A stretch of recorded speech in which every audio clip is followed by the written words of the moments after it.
आतुर झाले करण्या तव आरती स्वामी करण्या तव आरती सगुण रूपाने येऊन स्वामी स्वीकारा आरती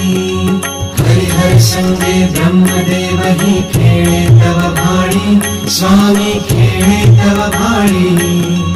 पुनः हासते प्रसन्नतेने मुखचंद्राच्यावरी लाजविती रविते जाला तव नयनांच्या ज्योती स्वामी नयनांच्या ज्योती सगुण रूपाने येऊन स्वामी स्वीकारा आरती पुण्यप्रद तव नाम असावे सदैव या ओठी स्वामी सदैव या ओठी श्वासा संगे स्पंदन भावे तुझेच जग जेठी।